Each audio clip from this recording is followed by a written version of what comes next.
Hello, my friends, and welcome to episode 14 of the Kiss Army Nation podcast. I am your host, Pasquale Veri, and I am happy to have with me our new co-host, Claudio Spira. Hey, Pasc. Hi, everyone. I'm so happy, man, for being on the show. I'm really grateful and pleased to be the co-host of such an amazing podcast. And I have really huge expectations for the future, and we will be having great interviews as we had before, discussion panels like the one we're having today, fun profiles, and actually, Pasc, you can go into detail, but we will be introducing new sections shortly, so stay with us. You will not be disappointed. Well, Claudio, it's such a pleasure to have you on board. Welcome. Thank you so much. Thank you. So with the recent airing of the A&E special, it begs the question, what do Kiss fans look for in a documentary? Is there a documentary out there that appeals to the diehards? What's important in a documentary? Is it the narrative? Is it the rare footage? Is it rare interviews? So to talk about this, we are joined by a returning panel guest, Patrick Demontigny. Hi. Hey, Pat. Hi. Hey, Pat. Welcome back, my friend. How's it going? Thanks again for the invite. I really appreciate it. Always. So I am also very happy to have with us a new panel guest, my good friend, Craig Patton. Hey, Craig. Hi, guys. Hey, Craig. Welcome. Very happy to be here. Welcome. Yes. Craig is a very good friend of mine. I remember I met Craig actually through eBay. He bought an item from me.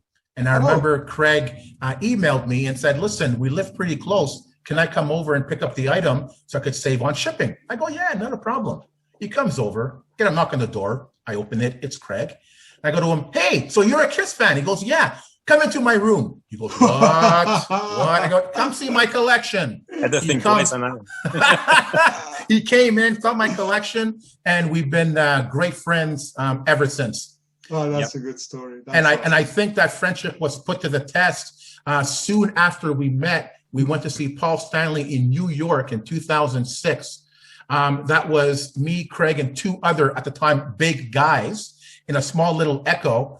And I was driving 140 down the highway in the middle of a storm. And Craig was praying for his life. To say the least. But man, what a night we had in New York seeing Paul's solo show and everything. And that was at the Irving Plaza, right? For the Live to Win? That's the one. That's the one. Yeah, I was there too. Nice. Yeah, Small I was world. there too. Awesome show. Unbelievable. Wow. So before we begin the discussion, Craig, can you tell us a little bit about yourself? How did you become a Kiss fan? Well, going way back, and I'm talking to the early days, showing my age here, but my brother was always into music, and we used to listen to music in the house. He'd be blaring it in the basement, whether it be BTO or Village People or whatever the case may be at that time. And he had this album, The Destroyer. And I looked at it and I said, wow, I've always been into heavy visual things. Like, if it's a cool album cover, it's got my attention, right? So I remember one day he took me out shopping for records, and that was the old Sam the Record Man days, and A&A and Discus, and we went down there, and I bought the album for myself also, and we're looking at some other stuff, and I saw this other album, The Hotter Than Hell. I picked that up too, and got it home, and the image of the band, the persona, the charisma, the different characters and superhero like was in the comic books at the time also, and it really caught my attention. Mm-hmm. And in high school, for example, if you were a Kiss fan, necessarily you weren't that cool, but we struggled through it, and I always stuck up for them, and to this day I still do. But the whole thing about the whole Kiss thing is like Pascal always says, it's a community. Like you meet some of your best friends through the Kiss family, right? Mm-hmm. Mm-hmm. And I wouldn't have met all you guys plus some other people that we know without it.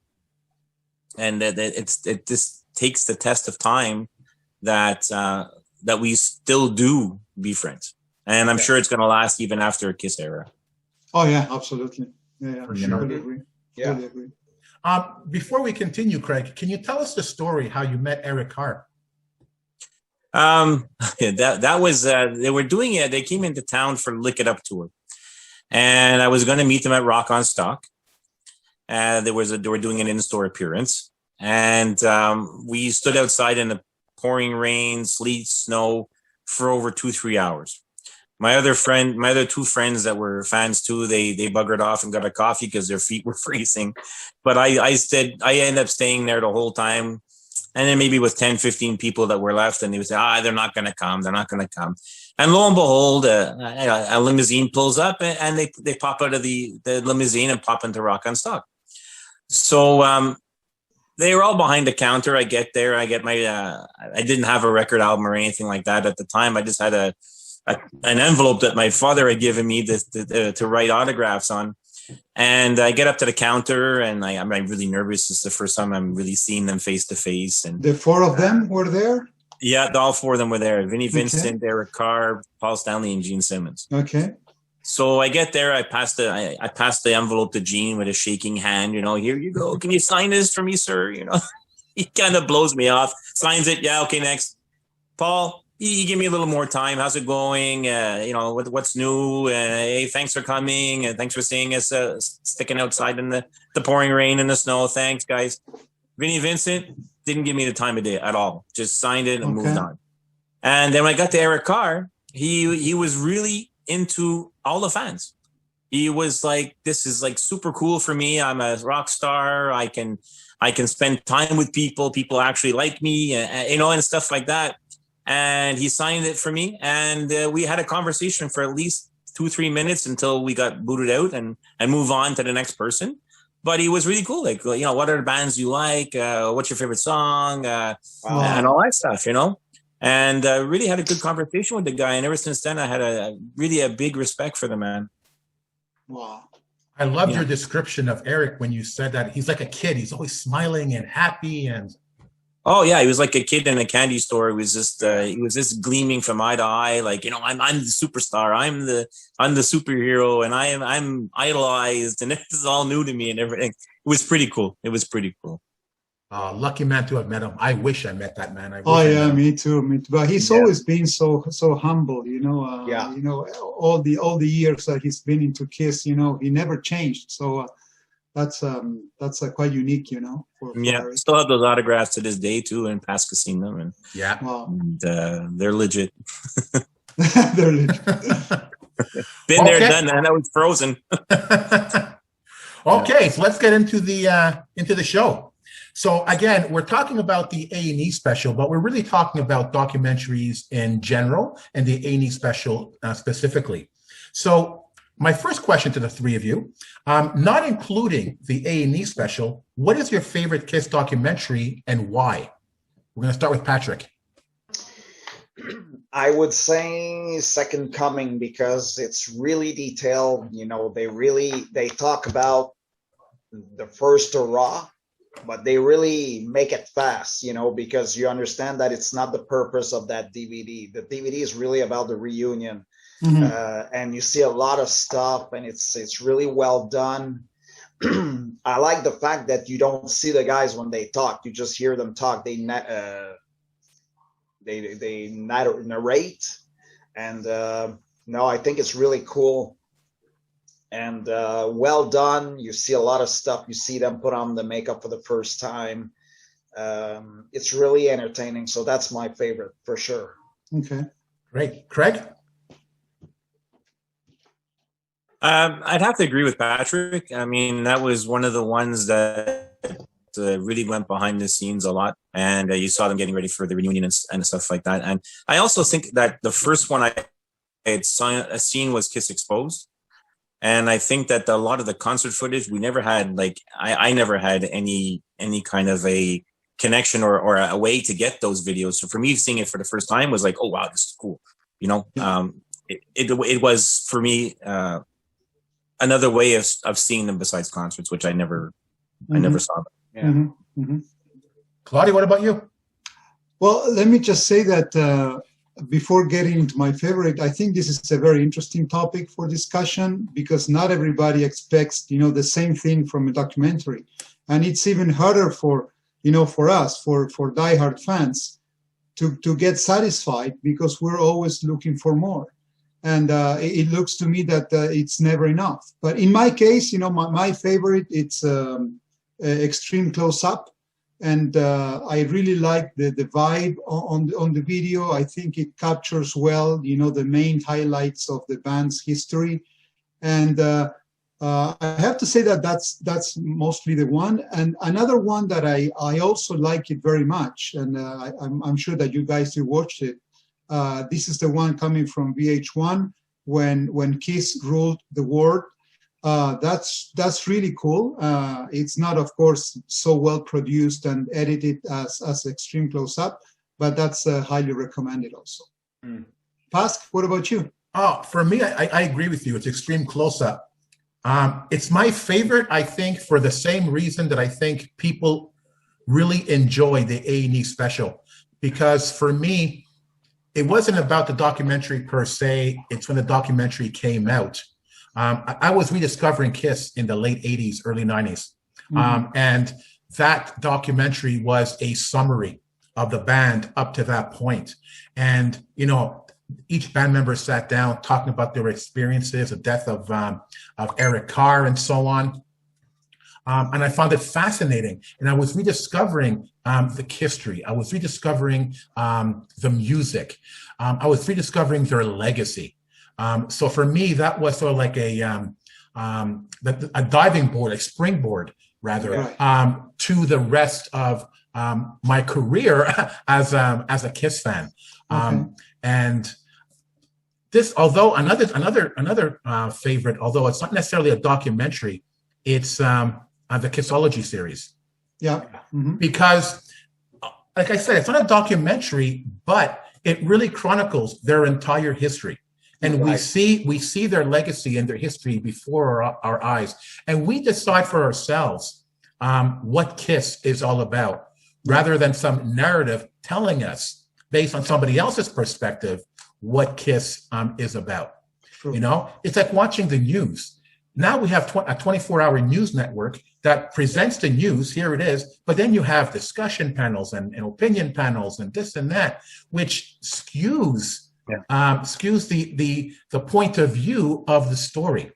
And I find a lot of documentaries also do that, but KISSTORY, decide for yourself what KISS is all about. So definitely Extreme Close-Up and the Kissology series. And Kissology, yeah.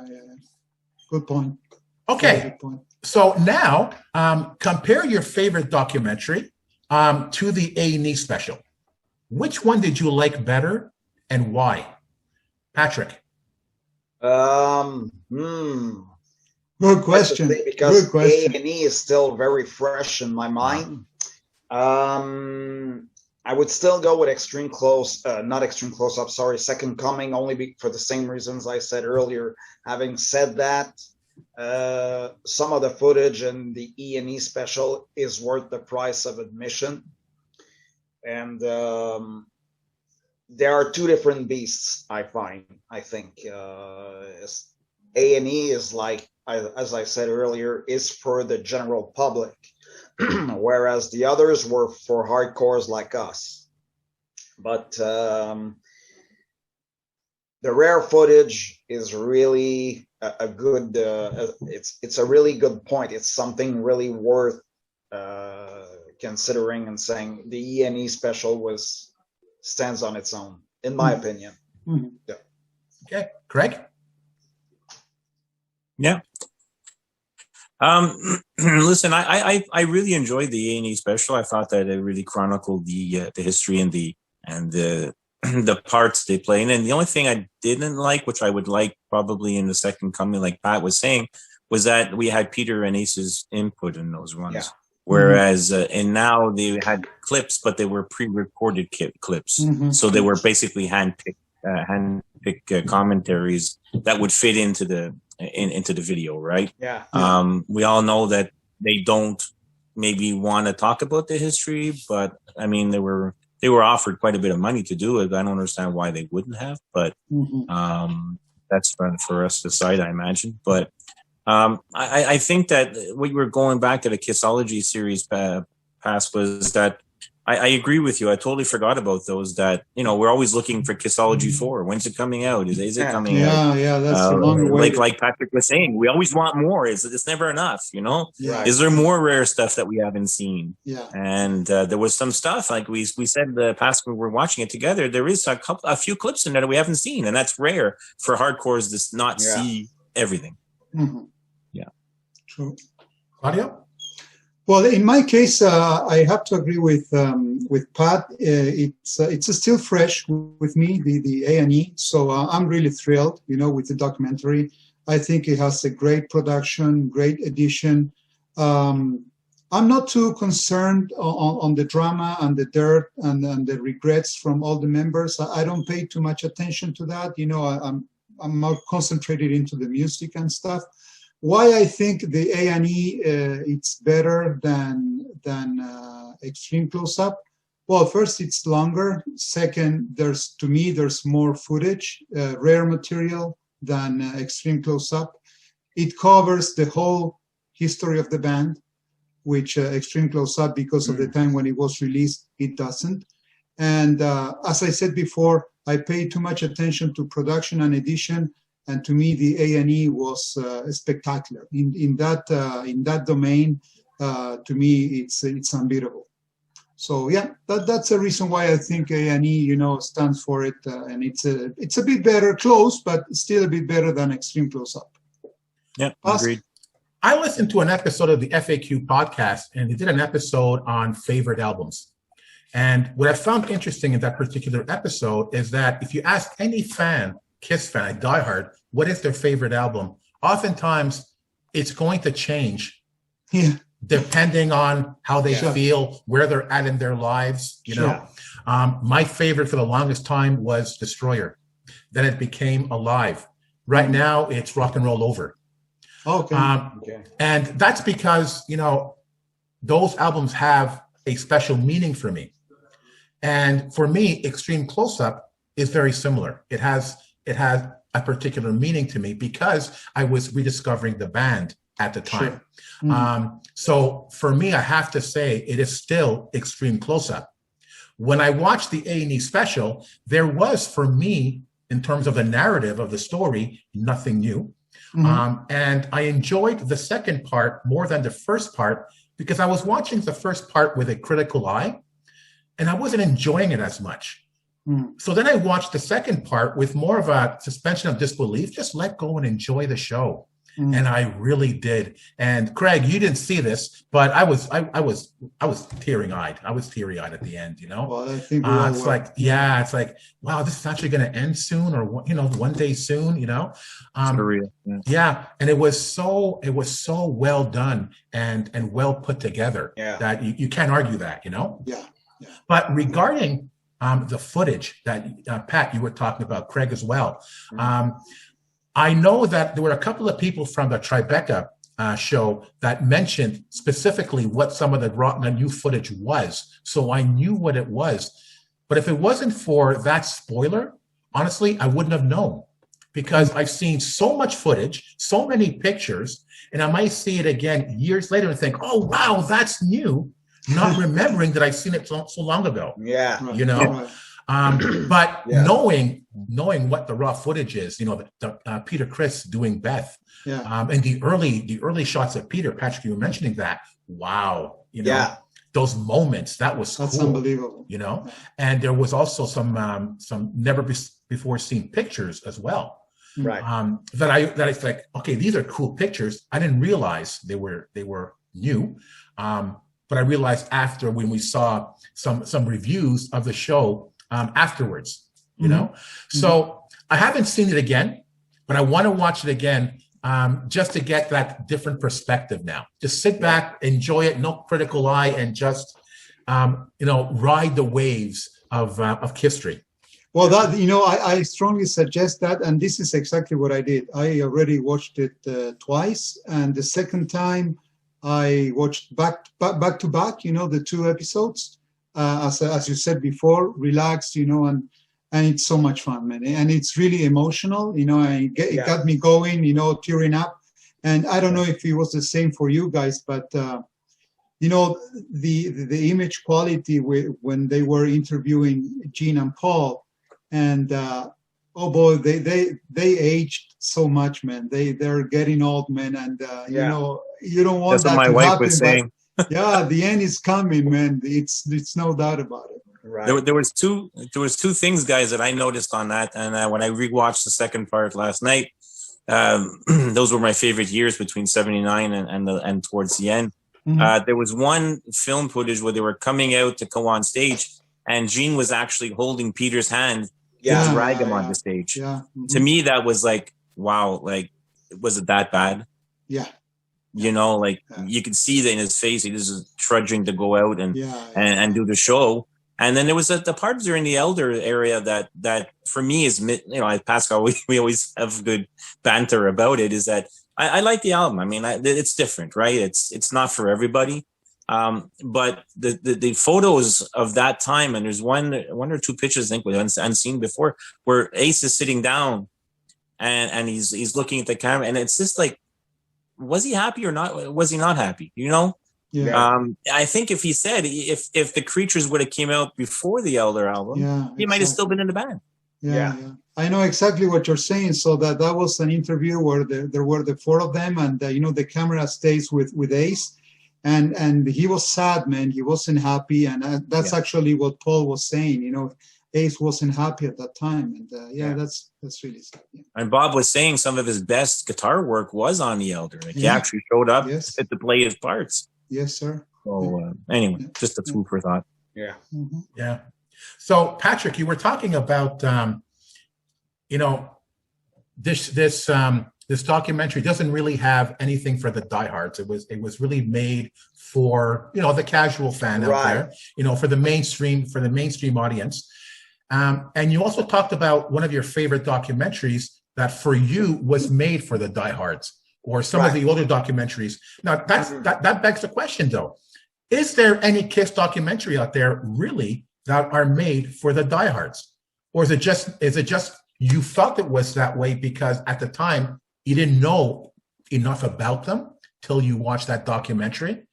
But people who may have been fans since the beginning and have seen Extreme Close-Up and the VH1 documentary, thinking, okay, there's nothing new here. So my question is it even possible to have a documentary out there for diehards to learn something new?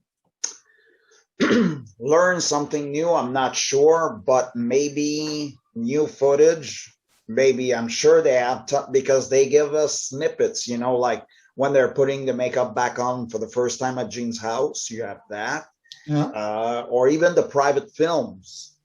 I think that's when they were in Japan the first time. I think that's the stuff we want to see. I know there's more. There's got to be more. I think those were little snippets, to get us hungry for more. So I think for the diehards, they could do stuff like that.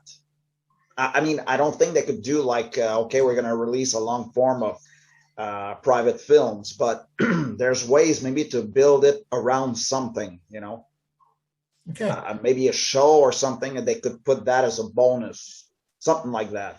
For Kissology, I think they have material for Kissology 4. It doesn't have to be the follow-up to Kiss 2000, until 2000. It can be, I think the next, if they call it Kissology, should be something a little different. But yet stuff like that will make us go, oh, wow, I got to have this, because apparently there's a lot of footage that they don't have the rights to, that they don't, like Japan 78, like that's hearsay, but I mean, there's some stuff in there in the vaults.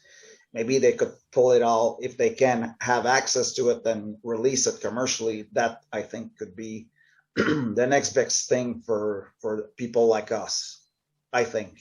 Okay. Craig, what do you think? I tend to agree with Pat. I think a lot of the diehard stuff will show up on the Kissology stuff, because there's that infamous Detroit closing of Cobo Hall concert that was filmed that we never saw. That's going to be coming. That's for sure a part of that. And I think that it's like their set list, guys. It's they play to the masses first. Yeah. Where the biggest buck is, right? Even with their set list is saying, well, why don't you play this song? And, you know, we see it in the Kiss Cruise that they can do it. They can play the obscure, the side Bs. They could do it. It just doesn't sell tickets, I guess. But then again, who fills the hall, right? Who spends the most money in the tickets are the diehards. But it's hard to say. It's hard to say. It's all about numbers. It's all about it. Let's face it, it's business. Yeah, it is music business, as Eric Singer was saying, music business. That's right. And Claudio, what do you think? Well, I think you know, it's true that we did not learn anything new from the A&E documentary. However, I think there was rare footage that I hadn't seen before, like, you know, the Peter with the Brotherhood and you know, Peter singing Beth. When the guys, they put the makeup on at Gene's house. And actually, I was gladly surprised to see the, you know, footage from the two shows at the Coventry, you know, one with Ace, with, you know, with his shirt, you know, saying Ace, and the other stuff, you know, the other night. And actually, I also like the backstage 75, you know, when they are with Bill O'Coin, Neil Bogart, and Joyce, that they're clapping and, you know, they pull out the shirt. I like that, and I think it was quite amazing to get a refresher, you know, of the history of the band. And again, this brings us to the question, you know, what would be the dream documentary? Of course, we want to see more rare footage, you know, and interviews with maybe all living members of the band. That's in the wish list for sure. But in my case, I would be more interested to listen more to Peter and Ace talking about the first years of the band, from 73 to 78. I would love to have interviews with those guys, but we'll see what comes up, you know, hopefully in Kissology. We'll have to wait. Yeah. Well, here for me, here's the irony. As you know, and our listeners know, I'm not into the Kiss minutia. So, like I said earlier, I wouldn't recognize new footage if I saw it. I wouldn't know that it's new footage. And a lot of the details I don't necessarily pay attention to. I'm more about context and the context in which the footage is shown and the emotional connection it has to the narrative. For me, the highlights of the special was when Paul and Gene were sitting on the couch talking to each other. I sort of had the sense that it was scripted. But, you know, Paul said some things that Gene went, you know, he big-eyed, and it's like, I can't believe Paul just said that. When Paul said, basically, I love you as a brother, but you're a means to an end, and it's about me. You know, he said something to that regard. And I found that interesting, because that's what I found was new in that tidbit of information about his emotional connection with Gene and the band, you know. And that's what I found really interesting and new about the show. It doesn't have to be about footage. It doesn't have to be about pictures. It has to be about the emotional connection for me. Yeah, true. That's a very good point. I think, you know, one of the things that stood up in the show from A&E, to me, it was kind of a show of love between Gene and Paul. I don't know. There were many times during the both episodes that they were actually giving each other, you know, compliments, and, you know, I think it's time for them, before they hung up, you know, to say, hey man, thank you, you're my brother, whatever, you know. That was pretty neat to see. I liked it. I always sensed that Paul and Gene were sort of, you know, becoming distant. And I think seeing this documentary, it looked like they were becoming brothers again. That's the impression I got. Yeah, me too. Could be. Yeah, me too. Like the story when he was saying that during the 80s, when he was going more towards the Hollywood gene, and then Paul says, you know, I saved you from that, and he was like saying, yeah, thank you very much for leading me back to the right area, you know. That I think was very sincere, and I like that part. The other part I really liked too was the part. It's a small thing, but when he brought out the Iceman guitar, the first, the PS10, Yeah. and he shows that it was raw. We all think it's all glossy, whatever, but there's actually blood stains on it. Yeah. There's actually blood in the knobs and stuff like that. That it's not all like necessarily.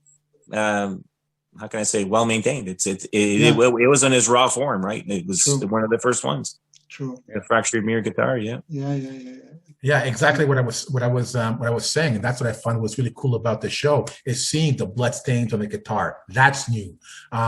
You know, Gene saying that Paul saved him. You know, that was new. That emotional connection, that was new. Yeah, I found that the best parts of the show. I know that we're going to get into the Ace and Peter stuff, but something that actually he was new. He was also Gene. You know, acknowledging and recognizing, you know, his failures, you know, his way of being out of the band, you know, immersed on women and fame and stuff. I had never heard Gene being so sincere, so honest, talking about himself. He was in Extreme Close-Up. We talked exactly about that in Extreme Close-Up. But but what made this one more interesting, he was sitting in front of Paul, telling Paul that. Yeah. You know, in a sense, he was apologizing to his bandmate, to his brother, and that's what made it more emotional for me. Yeah. So you knew it was going to happen. We're going to talk about Peter and Ace. How do you feel the documentary dealt with Peter and Ace? Patrick? I think that, you know, before the special aired, they prepared us to say it's going to get dirty and we're going to tell the real stuff. Wasn't that bad. It was the same thing over and over again, like Trouble in Paradise, Ace and Peter did this and that. Yeah. There wasn't anything new that they revealed that made me go, oh, wow, I didn't think it was that bad. We already knew. So there was not, I'm an Ace and Peter fan. Nothing I went, oh my God, I can't believe they said this. I mean, it was the same as usual, you know, really. And that, you know, I was like, okay, we all know Peter towards the end was not really reliable. Same for Ace. That's stuff we already knew. So, but I think they were able to include Ace and Peter's sound bites. So it reminded me of the Beatles, their anthology with the sound bites from John Lennon. Yeah. Sort of the same things. It blended really well, I think. Craig, what do you think? I just found it. The only thing I found a little strange was a disclaimer that was put on both of them, saying that, you know, Ace and Peter was not. They have no comment or whatever on these comments. And like Patrick was saying, there was no like slinging the hash. There was no mean stuff being thrown away that we didn't already know. Right? It's just the same old drugs, alcohol. Yeah. That stuff. They didn't, by defense too, they didn't get a chance to defend themselves either. Yeah. One of the ones I found disturbing to a certain extent was, and I know it's funny and it's a great footage, is when we went on the Tomorrow Show and Peter was, Ace and Peter were like drunk and they stole the show, and you saw it on Gene and Paul's face, like, oh my God, can I go into this hole and put my head in the sand? Because it was priceless to see Gene like, oh my God. You know, he was the guy that they were supposed to be the quietest and they were the most talkative, right? Yeah, you know, I find that hilarious. Claudio, what do you think? Well, I you know, between Pat and Craig, they said it all. I think, there was some bashing against Ace and Peter. I could feel it was a bit more obvious against Peter than Ace. I don't know. That's the feeling I got. You know, and nothing that we didn't know. It's part of KISSTORY. You know, I don't think that the guys made up, you know, stories. It's just what we all know that happened. And I was actually expecting a more aggressive approach from both Gene and Paul. I think it was moderate. It was okay. You know, that's part of KISSTORY, as I said before. From that regard, I was happy because I wouldn't have liked to see a lot of bashing and, you know, kicking, screaming and crying from Gene and Paul. I think they're past due on that. So they've done it already. So there's no need to redo it again. So yeah, that's my take on the question. What do you think, Pascal? Well, how did you take it? You know, it's like social media. It's so easy just to bash people because you're behind the keyboard. You're not facing the person. And although I may feel that I'm justified in what I'm saying, it's still from my perspective. Yeah. So we're all saying, we all know this, yes, but from whose perspective? We weren't there, so we don't actually know anything. We only know what we are told from a certain perspective. Mm-hmm. So two things. One, in my opinion, they should have kept it. They should have kept it with just the facts. It didn't work out with Peter. Next. It didn't work out with Ace. Next. No need to go into detail about the drug use, about whatever, because as Craig said, they weren't there to defend themselves. True. Now, if you're going to say anything, regardless if it's factual or not, about Peter and Ace, it would have been amazing if Peter and Ace were in that room with Gene and Paul. Yeah. That would have been amazing. Yeah. Now, you're not behind the equivalent of a keyboard. You are facing the people you were talking about. And then you're going to also hear their side of the story. And I guarantee you that it would change the narrative for KISS fans.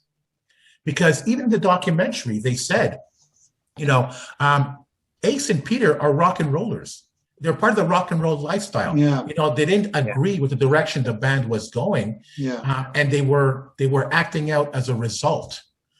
Is it really their fault? They're just being who they are. And they're not Paul and Gene.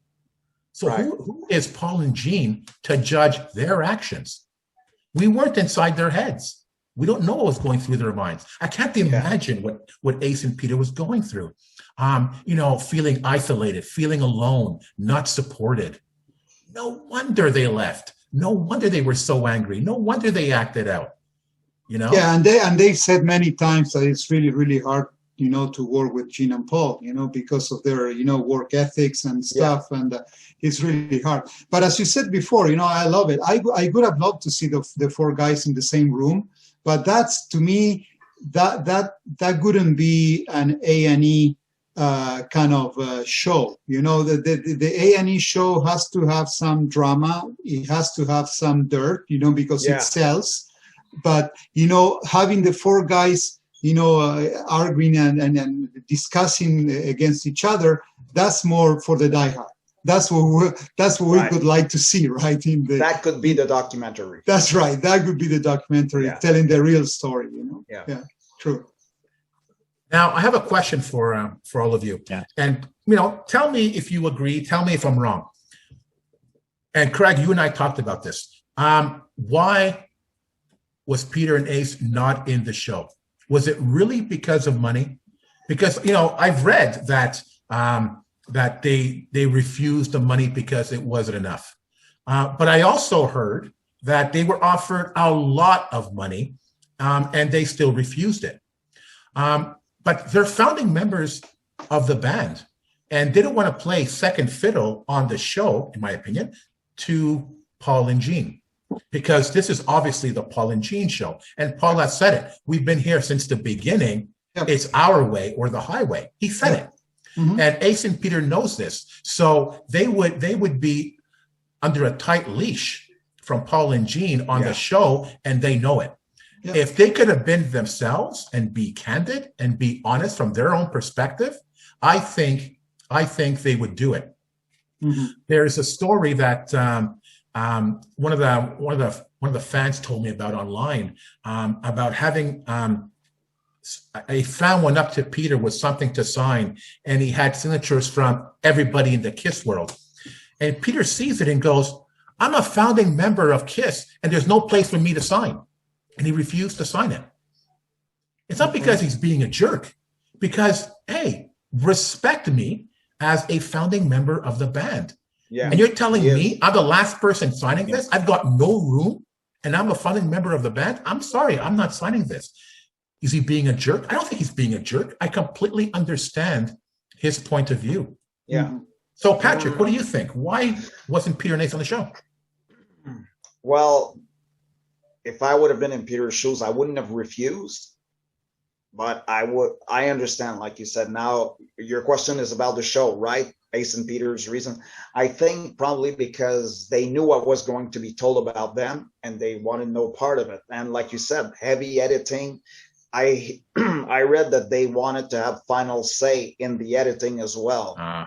And probably saying, I'm not going to allow you to talk about me this way. And Gene and Paul knew it was going to come to that. And they was like, no, we're not. We're going to pay you a lot of money, but you're not allowed to say this much, or you don't have that much say in the final. And I think that's probably, from what I understand, that's where the problem was. Not being allowed to have final say as well. Because as you said, they're both founding members too. So I would understand saying, I'm not going to let you say this about me in this documentary. I got to reply to that at least. And probably they didn't have that opportunity. Probably Paul and Gene were like, no, we have the final say and you're going to live with it. Could be that.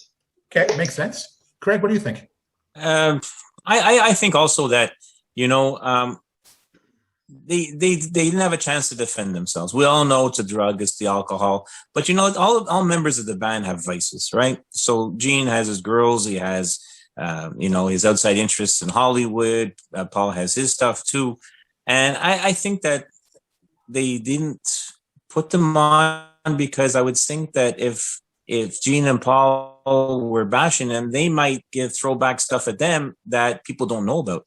Yeah. And then it would change the perspective of Gene and Paul, because right now it's the Gene and Paul are the good guys and Peter and Ace are the bad guys, right? But like you said, it's rock and roll, right? Other bands, the Rolling Stones, Guns N' Roses do more terrible things, trash rooms, this, that, the other thing.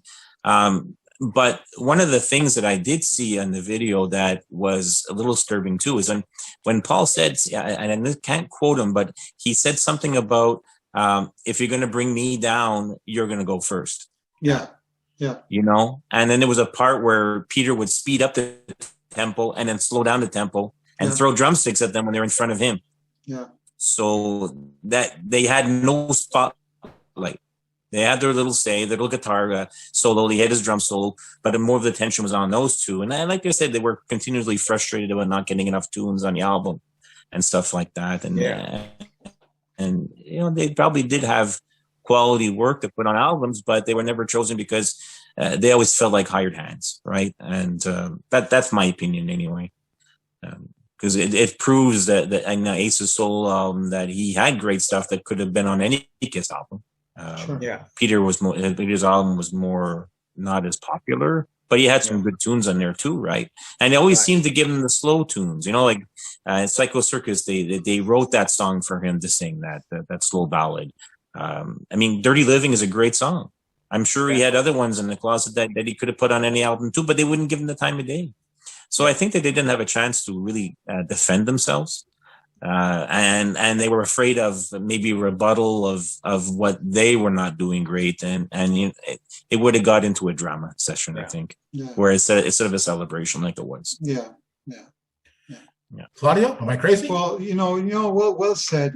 From Craig, Pat, and you, Pasc, when you introduced the topic. I think it has to do with money too. These guys, both Ace and Peter, they're pretty tough. They learned the lesson already from the reunion tour and stuff, and so they might have asked for much more money than what Paul and Gene were willing to give them. At the same time, I think it's kind of a revenge that Peter and Ace are taking against Gene and Paul. It's like saying, we're not going to do everything that you want us to do. Okay, so we've been there, done that, enough is enough. I think that Ace is quite happy doing what he's doing. Yeah. And Peter, he's in another period of his life. He might not want to be upset with anybody, even though he's grumpy, that's his personality. But I don't think he's really interested in being close to Gene and Paul anymore. Right. That's the feeling I got. I have no information again, but that's what I can feel from both Peter and Ace. Yeah. Great point. Yeah. Yeah. Yeah. Okay. Claudio, something you touched on earlier, our dream documentary. Yeah. Because, there's so many KISS documentaries out there and none of them pleases everybody. Yeah. So we'll start with Patrick. What would be your dream documentary? Maybe something like the Anthology by the Beatles. The Anthology is about 8 hours. I would like something like that where Peter and Ace would be involved. They could show, play songs that we've never heard, unreleased stuff, and have a deeper discussion and more details, like Gene and Paul say Ace showed up at the audition with a sneaker and orange sneaker and a red sneaker. But tell us more. I mean, what songs did you play? How long was and Ace's take on that? He could say, well, I remember reading in Ace's book that he thought Gene was full of himself and wanted to punch him the first time. Mm-hmm. So it would be nice to have some sort of anthology, the KISS Anthology. That's my dream documentary. I can always dream on, but that's what I would like personally. Nice. And the 4 of them there, and even the others, like even Vinny at the Creatures. I love the Creatures era. Vinny would have to be there, but that's another story. Yeah. But that's what I would like. Okay, Craig, what about you? Very much what Patrick was saying. For me, it would be a lot of the behind the scenes stuff. I like the behind the backstage footage where you see them, like I told you, where Gene is pulling Peter, where in like he was saying in the Second Coming, when they were showing the things behind the scenes where they're dancing in the room before the show, he's doing his voice rehearsals. And for me, I like the behind the scenes stuff like that. That to me is in the raw footage, right? Mm-hmm. Right. I think that's something that for a diehard to see that behind the scenes, because we all see the concerts, we all seen the pro shot stuff. Let's see the unedited stuff. Mm-hmm. Okay, Claudio. Yeah, same here. Yeah, I'm with Craig and Pat. I would love to see. I'm a fan of the original lineup. I would love to see more stuff from the 4. Interviews with them. 73, 78.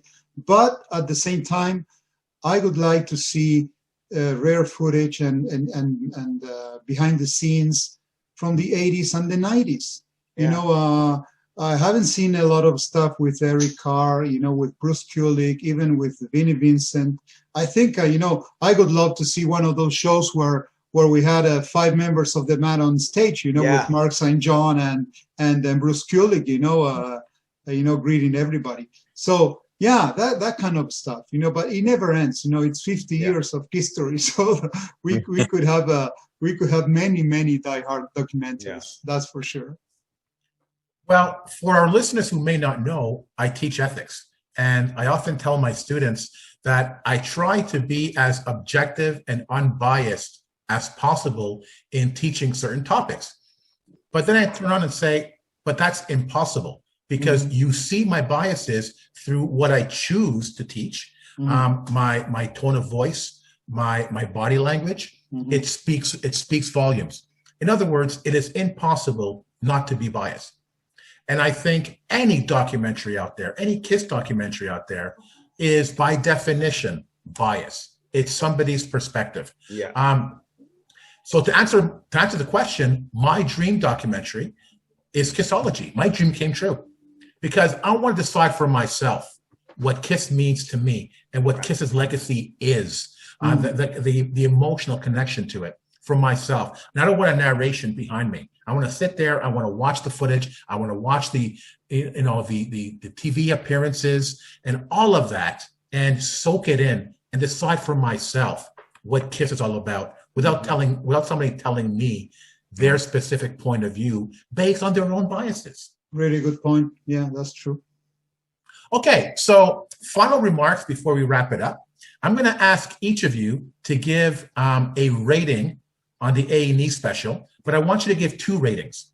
So on a rating from 1 to 5, 5 being excellent, give 1 rating from the point of view of a casual fan. So imagine you're watching the show from the point of view of a casual fan. What would you give the show? And then give a rating from the point of view of a diehard. Okay? Got it. So, Patrick, on a scale of 1 to 5, as a diehard, what would you give it? As a diehard, I would give it a 3.5, if I'm allowed to say 3.5. Sure, of course. You can. Thank you. Only because I had, like the footage I had mentioned earlier, and I think I also appreciated what you guys brought up, the Gene and Paul, the conversations between them. That I appreciated, something we haven't really seen. So that kind of thing is the price of admission. It's a much more human approach. Even when you see Doc McGee cry, I don't think he was acting. I think it was sincere, because like even myself at the end, I was like, yeah, the end is near. Yeah. So for that's awesome. Now for the rest, the story, I mean, there wasn't that much detail, but I keep in mind it's not for people like us. That's right. It's not aimed at people like us. For the casual, I would say a good 0.5 because it's pretty complete, and for someone who doesn't know much about KISS and the dynamics, gives a pretty good idea, you know, because like for myself, it's funny. I'm a weird person that way. I like to watch documents, even about artists I'm not too crazy about sometimes, you know, like the Lynyrd Skynyrd plane crash. I like to watch documentaries on that, not for morbid reasons, but to have the take of people who were there. And but maybe for a Lynyrd Skynyrd hardcore fan, he's going to go, well, I know all this stuff. Of course. So, but to be aimed at the casual fan, a solid 4.5. Good. Okay. Craig, point of view of a diehard. A diehard, I would say like a 3. A 3 for me, like just because of the exclusive footage that we saw and the actual like the actual, how can I say this? The conversations with Gene and Paul seem to be genuine. You know, even though you feel it's scripted, sometimes I think it was, sometimes I think it wasn't. I would like to have seen more behind the scenes stuff, but that's just from a diehard's perspective. I'm a casual fan. I would believe, listen, they knocked it out of the park, I think. And my brother watched it. He's not a KISS fan. He goes, wow, it was really cool. I mean, I didn't know those things. And I think that they brought a lot of things out there that a casual fan would not know, the history, and would not know the innards of the inner world, you know, like how it's a community and not just a band, right? Okay, Claudio. Well, for me, as a diehard, I would give it a 4. As I said before, still fresh with me, and I'm quite emotional, so I really liked it. So to me, it's a 4. And as for a casual fan, I would give it a 5. I think if I have to recommend someone who's not big diehard like us, just to get to the KISSTORY and know what it is, you know, all the eras and I would say, yeah, watch the A&E documentary and you'll get everything that you want. So to me, that basically covers this stuff. Yeah. Nice. Yeah, for me as a diehard, a solid 3, because it was really well done. Number 1, and number 2, it's the dynamic between Paul and Gene when they were talking on the sofa. That to me was new. That to me was special. And you know, we all say we've seen nothing new. That's not true. Because if we were moved to tears, we saw something new emotionally. It's true. Yeah. Good point. You know, so for that, definitely a 3. As a casual fan, I agree with you, Claudio. Definitely a 5. Because I don't think there's any other documentary out there as well produced as this one for the casual fan to give a general global perspective on the band. And whatever they thought of the band before that, you cannot watch this show and not respect them now. Exactly. You know, and just to wrap it up, let me just say that for us, you know, KISS fans, that we've been with the band for the longest time, I think it's a time of celebration. It's a big win for us. I think that the fact that KISS made it to a major, you know, TV network as A&E, we all know it's a product. Okay, I get it, but still, it made it through to A&E. and he was massive. Now everybody's going to be able to see what Kiss was about, what Kiss is about, and I think that's a big win for us, for Kiss fans. We won again. After 50 years, they finally got it. There you go.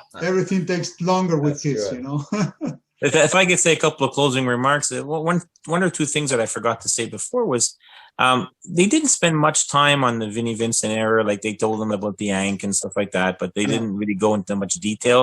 And Mark St. John was not even a blip.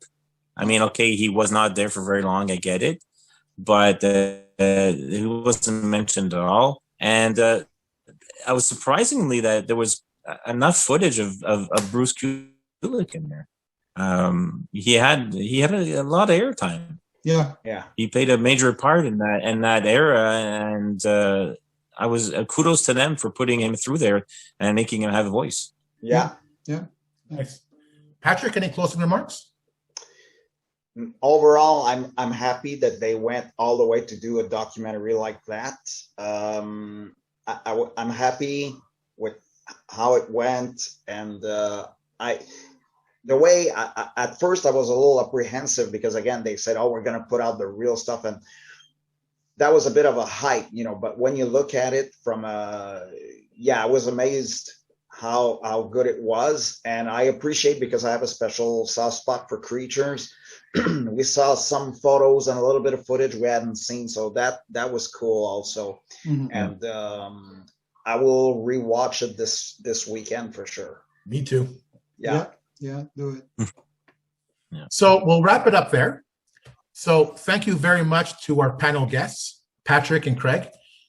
Thank you. Thank you so much. And once again, it's great to have Claudio as our new co-host. Thank you for being here, my friend. Thank you so much. Thank you. So I'm really looking forward to where this podcasting adventure will take the both of us.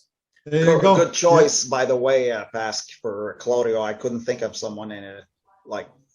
Great choice. It's going to be Thank you so much, guys. Thank you. Totally agree. This is just the beginning, man. This is just getting started, as Paul says. Exactly.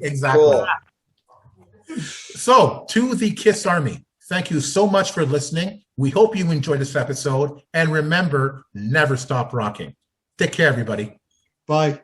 Ciao. Take care. Bye.